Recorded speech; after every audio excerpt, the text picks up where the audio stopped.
Oh, hey guys. How y'all doing?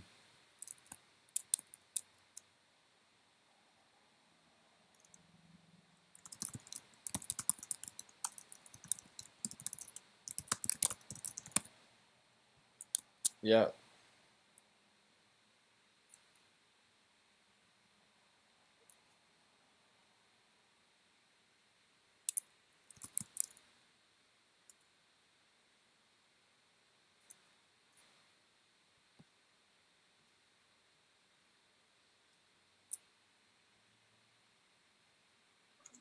Of what we're looking for. So I'm currently adding BLST from supranational to this.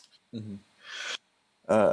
So basically, when evaluating the backends, we look into what like the potential security issues and some showstopper, like GMP is a showstopper due to the license, so we cannot use the GMP backend for Erumi. The JIT compiler of Erumi is problematic on Apple because you cannot use a JIT.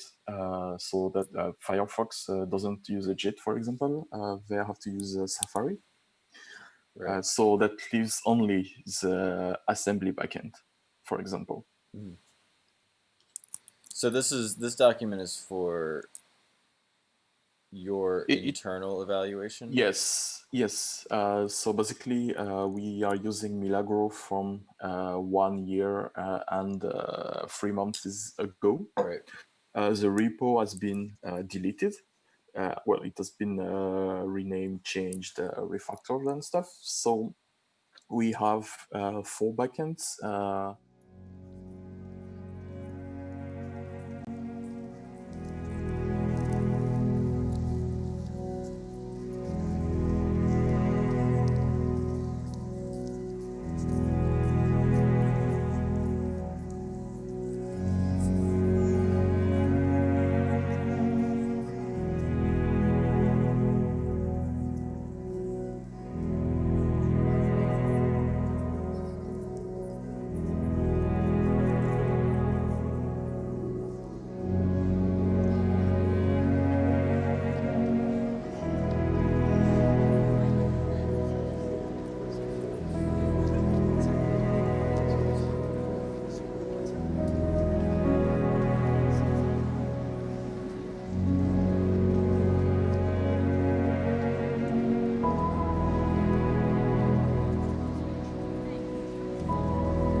stream should be transferred over. If you are on the YouTube box, hey Alexander, let us know that you can hear us. All right. I'm sure you all have the agenda. No major surprises here. We'll go ahead and get started. As far as releases go, what is pending? There's a few things in there that are pending. There's some additional test cases that have been added. I think maybe a network clarification or two. Yes, there was like a simplification in there, which gave a method for doing some gossip validations without using state. Totally not substantive change, but could be a solid way to structure things from the client side. So there's a few things in there. I do expect to do a minor version release, totally non-substantive, with additional tests pretty soon. Call it by Tuesday. So keep your eye out for that. Nothing crazy. Continue refinements in phase 1 and testing on that as well. Other testing items? So I'm extending Rumor to do chain testing. The idea is to provide these more high-level commands instead of the current, in addition to the current more low-level RPC commands. So we can do things like sync test more easily, and then hopefully as byproduct, it's not a farming joke, we can do some benchmarking and fork choice tests. Because like the current bottleneck really is integration with clients of all these different types of tests that don't fit as well into a client as a unit test. And so if you can reuse the network tooling for that, that would be sweet. And then as audits are coming along and the first results are surfacing, and like I want to stay updated with clients. If you have any bugs or things that are being discovered, any feedback for the spec to improve it, please keep me updated.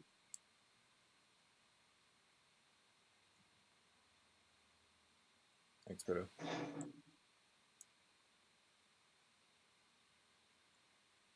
Cool. Any other items before we move on?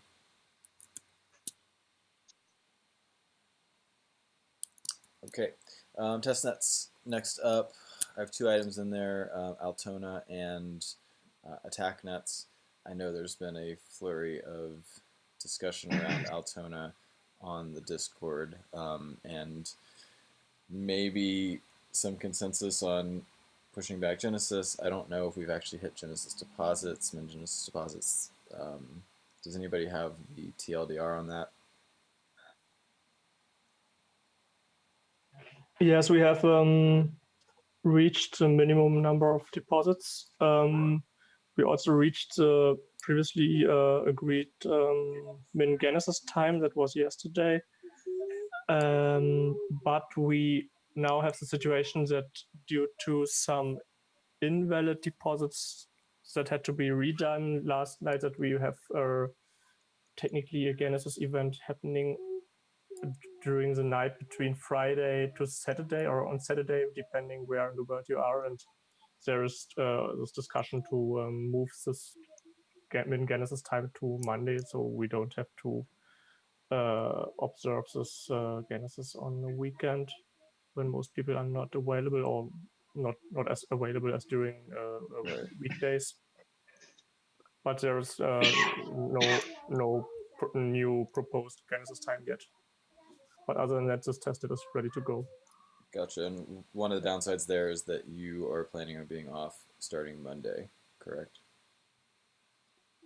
Yeah, but I believe that you will be able to launch this testnet without me. I mean, for me personally, it's very unfortunate, but yeah, can't change it.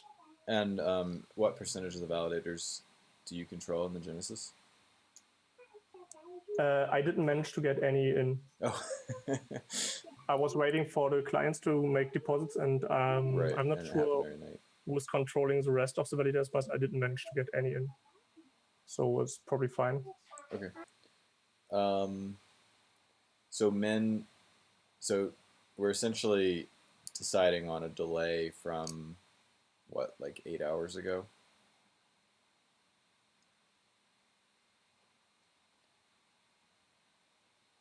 What do you mean 8 hours? The min genesis time, or like the genesis. I guess we're just deciding on a time at this point. Yeah, I think min genesis time was Thursday, so this is today. Yeah, 8 hours ago, right? Yeah. Okay. So we're just deciding on an offset from that. Yeah, so probably just what is this? 4 days. Right. Friday, yes, just to Monday. Okay. I know before I went to bed last night, there was a proposal of adding 72 hours, which made it 120 hours offset, but that was also before the trigger was actually hit. Does anybody have a proposal right now, or do we want to just take it to the Altona chat right after this call?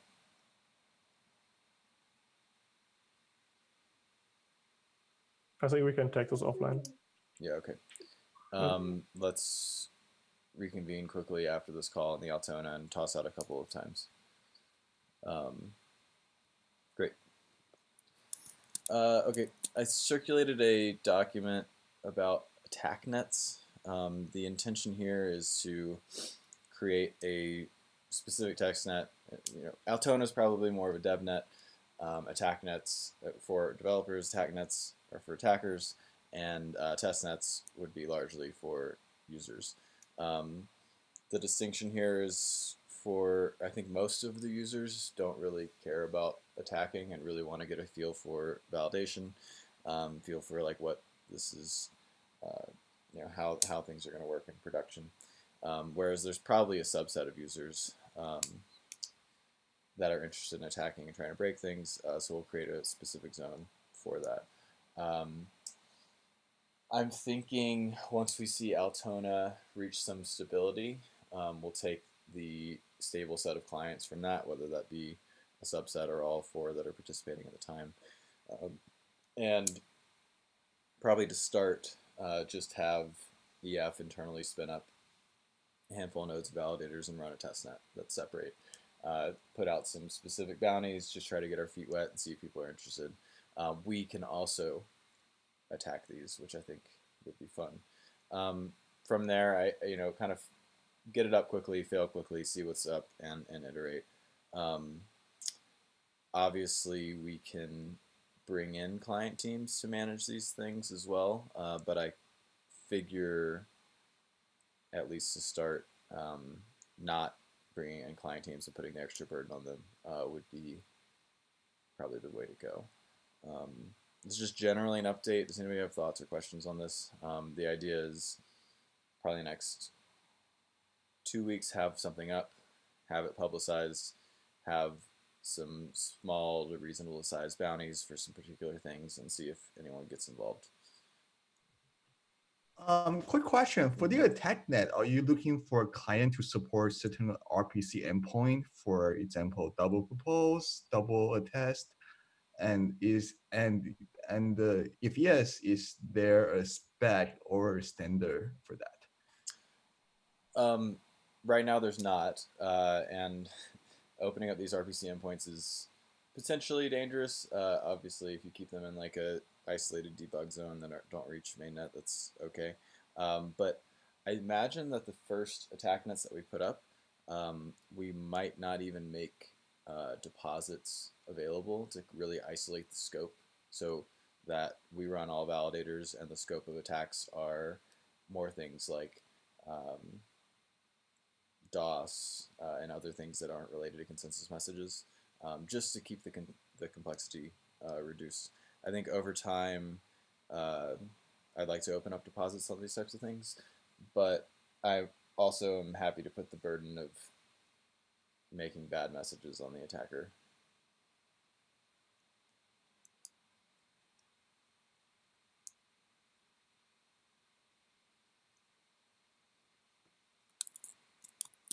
Right, so one other idea for attack nets was to gradually release sets of keys to parties who would like to attack. So at first, the network can only really be attacked from like a network level, but then as this network grows, you will see more higher and higher levels of like degradation on consensus level and see if it falls over. Right.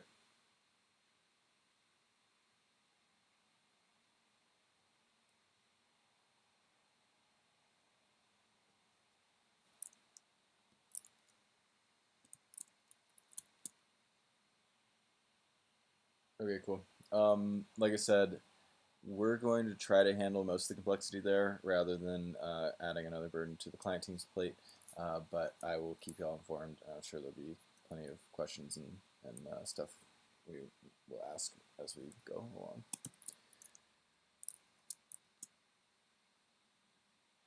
Okay.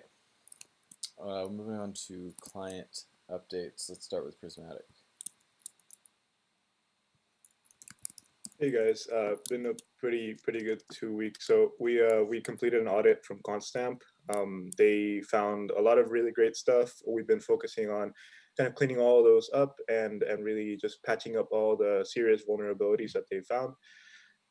Onyx testing has been pretty stable. So there's 20,000 validators. We only control 15%, and the metrics are pretty good. So now memory has been really nice. Prism nodes don't use more than 1.5 gigabytes with default flags, and we're further optimizing that. I think it definitely correlates with kind of higher peer counts. So we're trying to fix a lot of that, and we've been working on also improving Slasher. So Slasher is using basically flat maps for tracking the historical detection and kind of like the epoch span. So that's been really nice. It's improved the disk I/O significantly and make it a lot more bearable to run. And now we're able to catch a lot of slashings that have occurred on the Onyx testnet. And we're also working on kind of planning a validator accounts revamp, following the discussions around the EIP standard for the key store and just what the other clients are planning. So we've been really tackling that aspect. Yeah, and we've been also focusing on helping stream duties to be able to better handle reorg situations. So that's going to likely help out in situations where network might not be doing too well and we don't want people to be complaining. So yeah, overall, that's pretty much it. Just excited for Altona, seeing, hoping to see what's coming next. Great. Thank you. And congrats on getting through that first audit. Trinity. Hey, Grant here. Some things we've been working on. We've gotten the beacon chain components up to date with spec version 0.11.3. That's from version 0.9.4. And we're also getting up to date with 0.12.1. I think we're mostly done with that. Alex is working on some preliminary refactoring before getting into fork choice updates. And I'm working on getting the beacon node wired up so that it can sync with other nodes. Once we get those things done, then we're going to try and connect to Altona. But we're anticipating some performance issues, which we'll then have to resolve. So that's it. Cool. Thanks, Grant. Teku. Hi, everyone. So we replaced the blocking code in network RPC with like non-blocking code. Started adoption of supranational blast DLS library. We also limited the number of blocks we keep in memory because that was always an issue for us, like managing memory during non-finalization periods. We refactored fork choice management and started work on improving efficiency of storage. And lastly, we merged our 12.1 branch to master in preparation for supporting Altona as our default network. That's it. Excellent. Thanks, Jim. Lighthouse. Hey, so we've been focusing on preparing for Altona, just syncing Prism and Teku and all the different nodes we could find to make sure things go smoothly. In the past 2 weeks, we landed spec version 12. It's pretty much ready for merge. We're running it on our own test nets quite well. We landed a rewrite of our DISV5 library that uses orders of magnitude less CPU, which is great. we landed a refactor of fork choice, which basically covers all the fork choice for us above the proto array. So it's nice to have that. We're upgrading our peer management and adding a scoring system in there. We're planning an authentication scheme for the validator UI so that the validator client knows that the UI is authorized to talk to it, and the UI knows that it's getting messages from the canonical VC, the validator client that is. We're adding atomicity to our database to prevent consistency. And then the next steps for us is we're going to start integrating the new BLAST BLS library. We're going to implement it with a fallback to Milagro for ARM. We're going to implement the standard API. We're going to start implementing an API on the VC. We're going to start a slasher. Going to revisit our key management too. And hopefully we can start doing more analysis and less feature jamming. That's it from us. Cool. Thanks, Paul. Nethermind. Hey, I spent last week mainly improving the performance of the deposit processing and validators creation on started with a beacon node. So I think comparing with other clients, we were somewhere at the level of pre-processing at the beginning. And obviously a lot of more work waiting, especially around the peering and finalizing all the latest spec updates. Working on this now. Great, thank you. Lodestar. Hey, so we've been mostly working on 0.12 updates. We're there except for Gossip Sub, and we're about 85% there on Gossip Sub, few little features remaining. We're probably not going to be ready for Altona Genesis, but that's kind of our near-term goal is to be testnet ready. We're still not confident that we can reliably sync and transition over to Gossip. So there's still some more work to be done there, debugging. We have a new team member that is on part-time, so that should help us move a little bit faster. And we upcoming, we're going to be rewriting our validator CLI with some of the feedback that we had in the key management call a few weeks ago. That's it.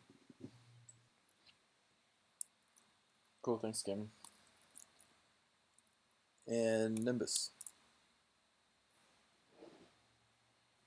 Hi. So like everyone, we're getting ready for Altona. This comes with perf improvement. In particular, we had an issue with startup and reloading times, especially after a long-running node, and it has been improved by about 20 to 100x. This was due to uselessly checking crypto keys, in particular when reloading.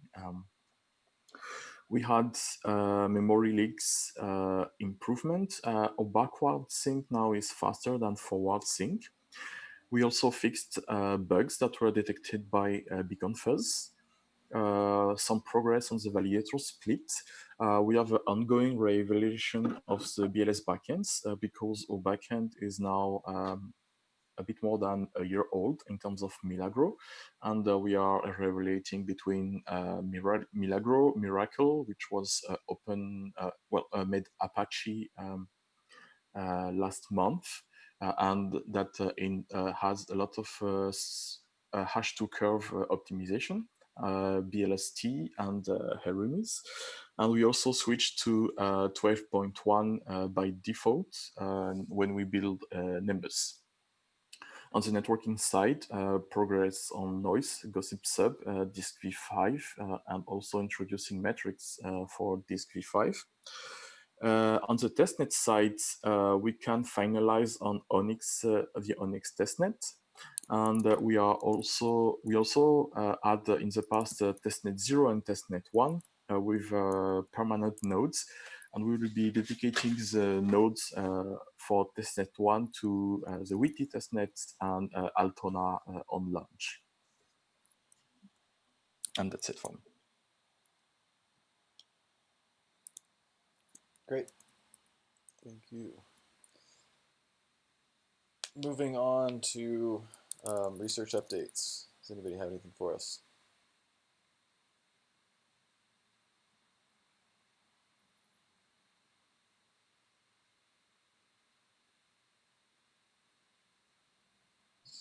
I can share some stuff about the weak subjectivity period discussion. Yes, please. So I'm working on a doc that recommends how weak subjectivity checkpoints are handled by clients.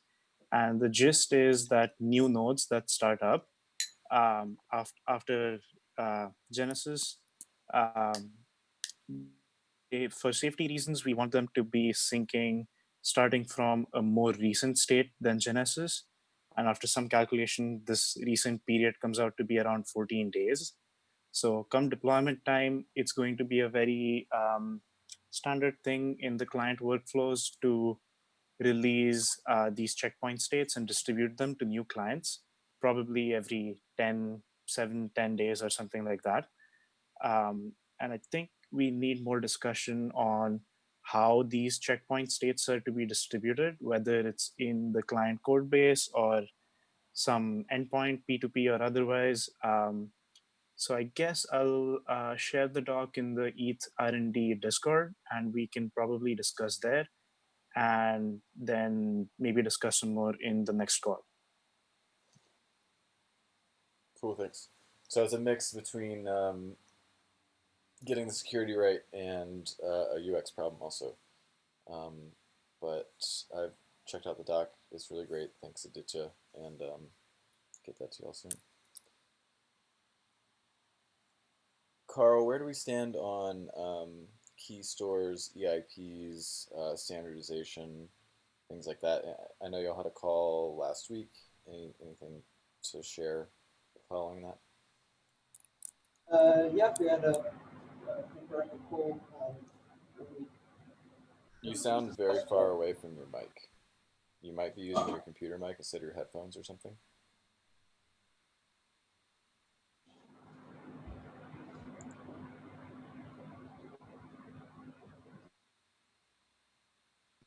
Is that clearer? Way, way better. We had this issue, Okay, I think, great. on a call the other day, so maybe it was set like that as well. But thank you. I see. Great. Yeah, so much clearer on that front. The lots of new things discussed. Obviously, due to time, trying not to push too many of these things through that aren't necessary, and not targeting the new testnet for now. Altona, specifically the changes that have been made. EIP 2333 has a breaking change, which is how you derive the keys. It now matches BLSv2 key derivation, as in how do you take IKM and map it to the key. And then there have been changes to the other EIPs, the paths. I've relaxed the requirements on where you need to store your paths or which paths you have to use for signing and withdrawal keys. Not that you can just choose anywhere, but if you can't use the path specified in the EIP for whatever reason, then you may use your own. But you should try follow the paths recommended to what is a reasonable extent. And then the final thing is on the key store front, written some stuff up on how to handle Unicode passwords. It uses the same mechanisms that are used already in the mnemonic generation if you use passwords in the mnemonic. So you already should have those dependencies if you're doing the mnemonic from scratch, if you're written an implementation from scratch. So there shouldn't be anything added there from a Unicode standpoint. And also there's now a description field because that was requested to help users or validators clarify exactly what all the key stores are for. And yeah, those are the updates on that front. Awesome. And in terms of key stores versus wallets being what clients are considering, was there any agreement on this? And is there room for a standard around this to exist? So what came out of the call was basically that key stores are the minimum that should be supported by all clients. And trying to restrict beyond that's probably not wise. We should rather let more standards evolve with time. So for now, everyone that was on the call at least agreed that 2335 style key stores should be the standard for exchanging and storing keys. At least at a minimum, and then stuff on top of that can be built. In terms of standards, it would be, I would like to maybe add something to the ETH2 specs, which is in a similar vein to honest validators, and basically just explains what is expected as a minimum. Not that you're required to implement this to be compliant with the specs, but this seems to be what is done at a minimum. That I think would be a good approach, just pointing to these standards. There was some discussions as to how to lay out these key stores, the folders that they should be located in, but all of that is fairly simple, but it would be good to have a description of that. And I think that would be a good place to put it. Got it. Cool. Thanks for catching me up and anyone else. Okay, I know we're kind of in a mix between standards and research, but is any research things that people want to discuss? And I mentioned this in the other call, but that post on ETH Research about using GKR to prove hashes much more quickly is something that happened in the last couple of weeks and seems to be really worth following. And basically, kind of the short and medium term relevance is basically looking at witness compression and trying to figure out how to make witnesses faster. And we were looking at polynomial and commitments and Virtual trees for some time, but this could end up making the Snark or Stark Merkle proofs route considerably more efficient again. Right, more efficient than the other methods described, or I think so. Like at parity. Okay. I think so. In terms of data size, that's definitely more efficient. Like Virtual trees have an overhead of depending on what you do, like seems to be about 100 bytes per object you're proving. This would have like fully like minimum size, like zero overhead witnesses. I mean, like what we have to keep in mind, though, what it doesn't solve is the security problem with like using algebraic hash function or arithmetic hash functions. Yeah. And I think that's actually currently the major stumbling block for witness compression, at least in my. That's. So it's like, I'm not sure if this really, I mean, I don't know. I still don't understand how much it really brings. I don't know if there's any reference implementation that would be interesting to know. But like my impression is that it might not make a major difference on the timeline, which seems to be like 3 to 5 years-ish anyway on witness compression. I don't know if you... That's definitely possible. It might mean something like there are also kind of options in the middle, like using Pedersen hashes for the Merkle tree and so forth. Yeah, so that would be an option to do Pedersen instead. Right. Does it apply to Pedersen in the same way? I guess it's also. There was like a section in the thread about it, but I'm. Can you drop that ETH research post in the chat? Or somebody. I'll drop it in the Telegram 1 second.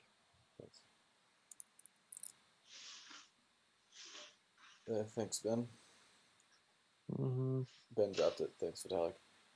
Yeah, there's a spurious bracket at the end, so ignore that. Sorry. Okay. Other items. Leo, you had unmuted. Do you have anything to share? Yeah, just a quick note to mention that we're starting the evaluation on Gossip Sub, and we are evaluating the different types of attacks. And yeah, so we will be releasing, showing, posting all our results in the URL that I'm just posting right now in the chat. But now with the Autonow, it would be good if also, client kind of approach us to ask us for, different types of weird things that they see in the network, so that we can also look into different things beyond of what has already been done in the past regarding Gossip Sub. Got it. Yeah, so just some context. Leo and a master student candidate are doing a deeper investigation of Gossip Sub attacks, hopefully extending to the research that was recently done by Protocol Labs.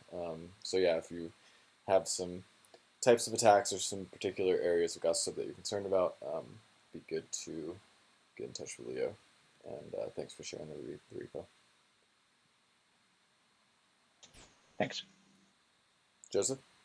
Hey, yeah. So TXRX this past 2 weeks, we've worked on validator de-anonymization, and you can see that right up on ETH Research. Johnny wrote a series of, or he's been writing a series called Packetology, and the first one is about kind of de-anonymizing validators, and this is kind of like the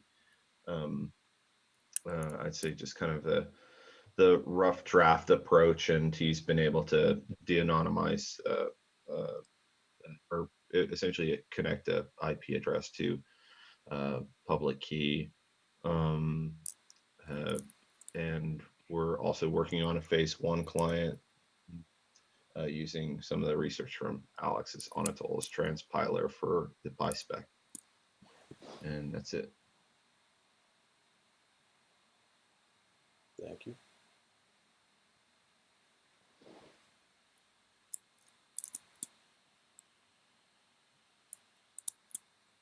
Other research items before we move on.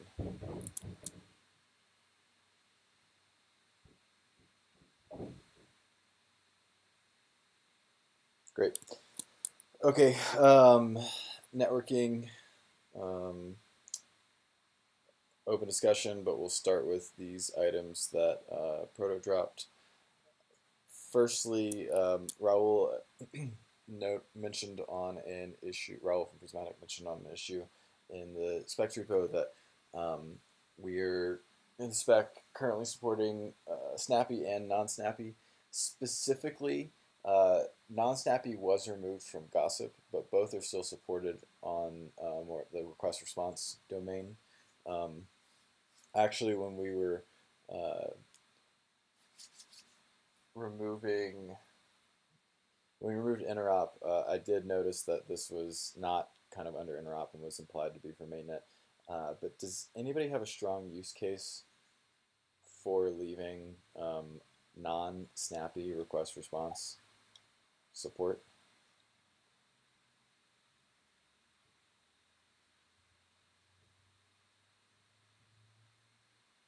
Does anybody remember why we had intended to support both from the beginning? I don't think we ever intended to support it. It was merely so that clients would have time to implement Snappy support.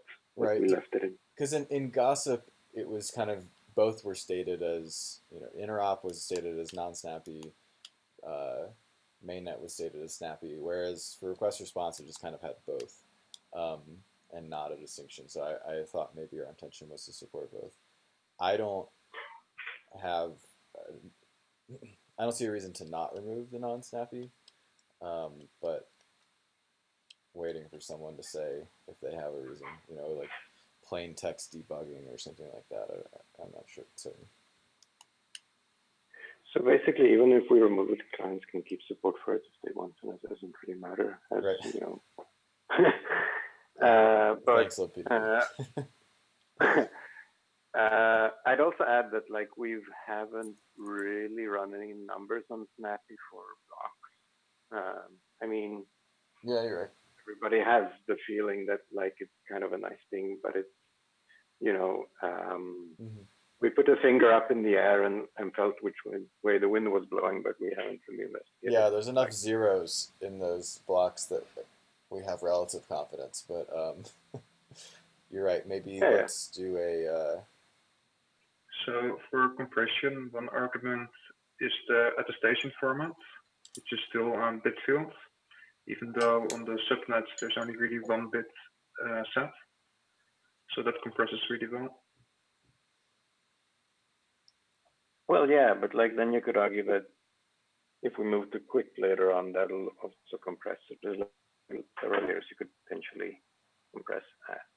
But all I'm saying is like we should perhaps just look at the numbers once and see like whether they're Sandy check it. Yeah, exactly. Because if the difference is like 50 bytes, then you might wonder whether per attestation say you might wonder whether it's really worth it because it still fits within a single MTU frame on a normal network. So the benefit is then like negligible. Whereas if it's significant, then obviously we should be doing it. You mentioned Quick. Does Quick have? You seem to imply that Quick has compression built in. Is that the case? Actually, I'm not sure on that one. They have encryption, but now that you mention it, I don't remember if they also threw compression in there. I mean, it's a layered format, so they have like onions that you can add to it. But right. Okay. All right, no, let me take that back. It's fine. It's fine. I hadn't heard of that, but I also am not a Quick expert. Okay. I'd say action item is run Sandy, check compression numbers on single user attestation, relatively full attestations, and then a series of different blocks, and just Sandy check that we're seeing reasonable compression ratios. And if we are, I see no reason not to remove the non-snappy from request response. And again, it already is removed from the gossip. Okay. Does anybody want to raise their hand and run some quick compression numbers?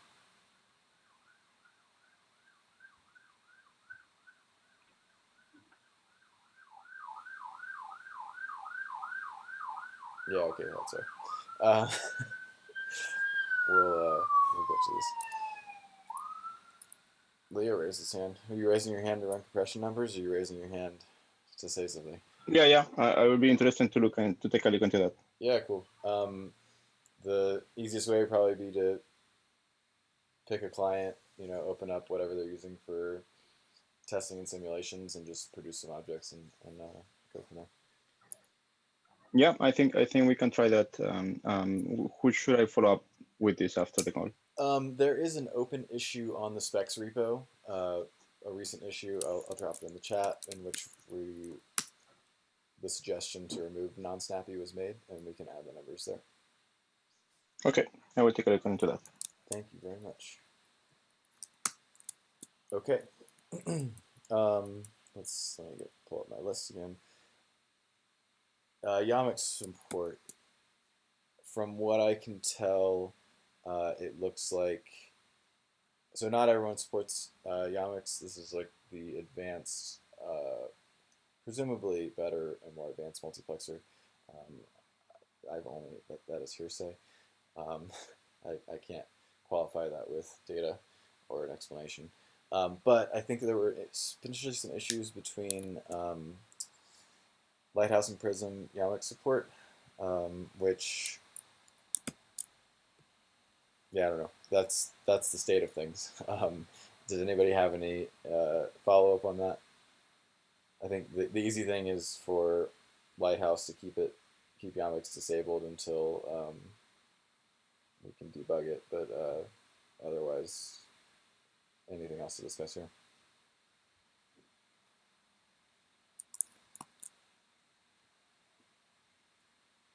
That's the state of affairs as far as I know. Yeah, okay. On that note, while we were testing noise in Witty, it was kind of hard to find nodes to connect to because the spec has changed, the noise spec itself. So many clients were running probably an older version of the spec. Just a straw poll, like, has everybody updated to the latest one?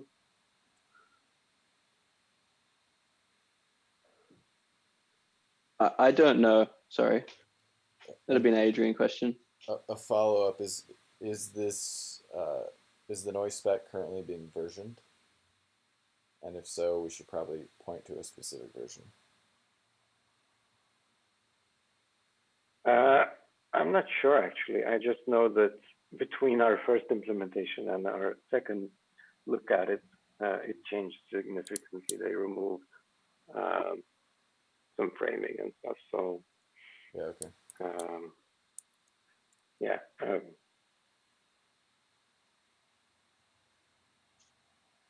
Perhaps it's worth taking it to the networking channel so we can get Adrian's input. I do know that we can't speak noise with Prism at this point, but I don't know why. Yeah, indeed, right. It was really hard to connect to people with noise, except some clients. I don't have the details of which clients work, but it doesn't really matter. What's everyone still highlighting is that calling back to SecIO? Is the network primarily running on SecIO right now? Like Witty? I'd say yes. Yeah, okay. Yeah, on our end, it's running on TechIO. Yeah, and the thing was that we're preparing for our audits, and ideally we wanted to disable SecIO completely. We don't want that surface, but obviously that's not doable now in order for general client compatibility. Let's take this to the networking channel. First of all, I think we need to figure out if the updates they're making to the noise spec are versioned, which very likely could not be, which we should push for some versioning there, so that we can more easily conform. As for, I would imagine Prismatic's Go implementation, if any, has the most up-to-date versions, but I could be wrong there. But let's just get some info. I would really like to not have SecIO enabled when we move to mainnet. So let's work through it. Thanks, Joseph.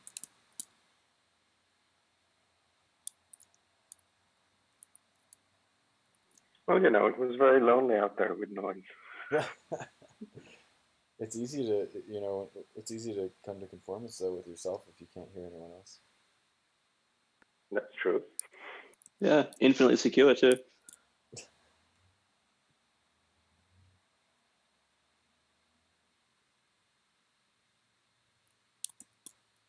Okay, so I think we addressed those 3 points. Are there other networking things you want to discuss right now? Yeah, I have a quick question to ask the group. In the spec, in the networking spec, there's a maximum clock disparity parameter that has like a note in there that basically mentions that it's set to 500 milliseconds kind of tentatively until the numbers can be verified on the test net. Does anyone have an idea of like what sort of verification we're looking to do? Like how do we want to validate that number?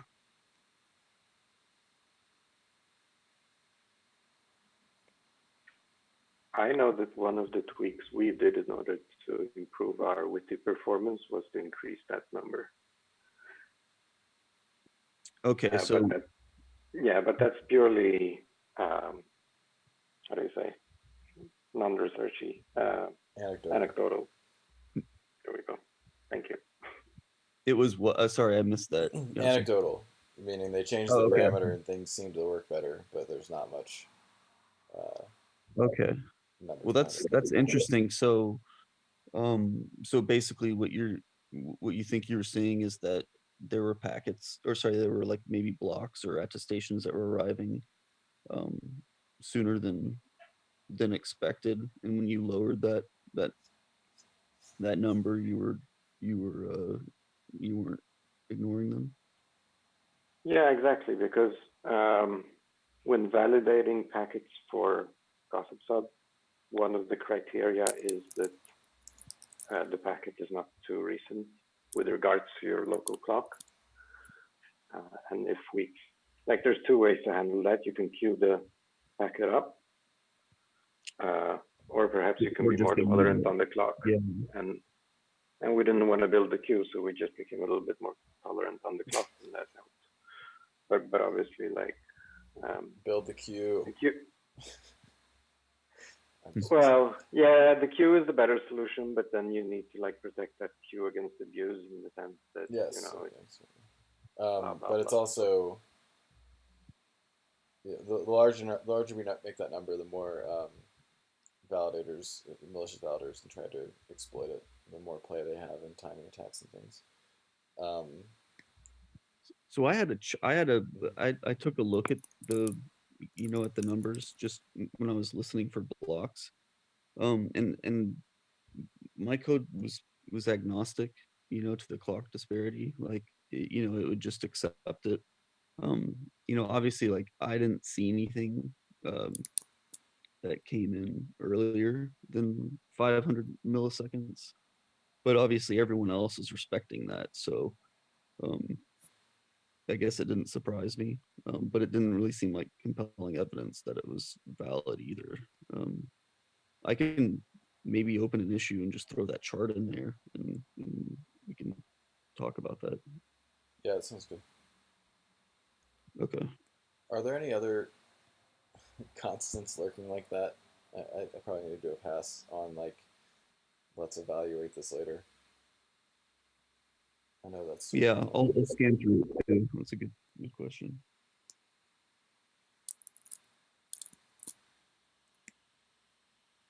Okay, thanks, Johnny. Other networking items?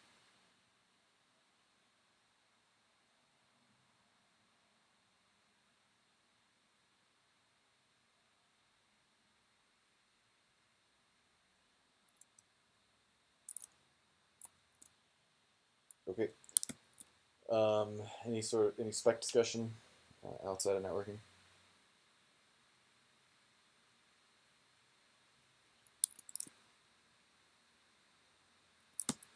Great. And anything anyone wants to talk about?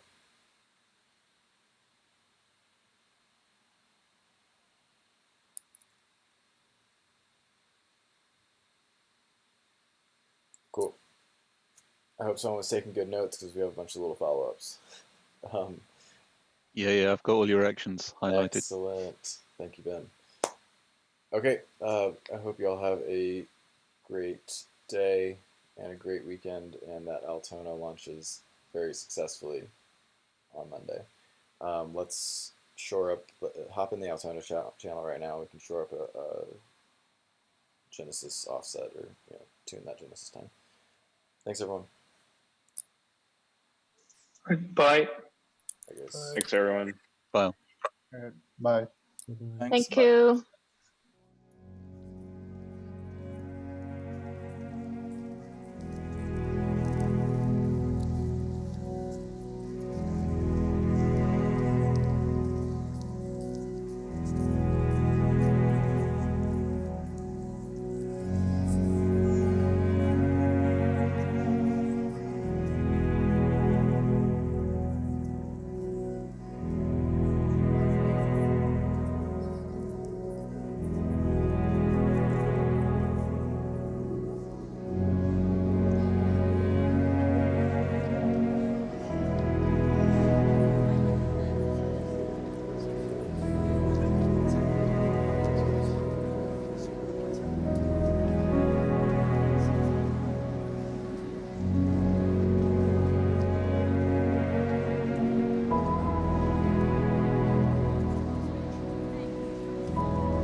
Bye.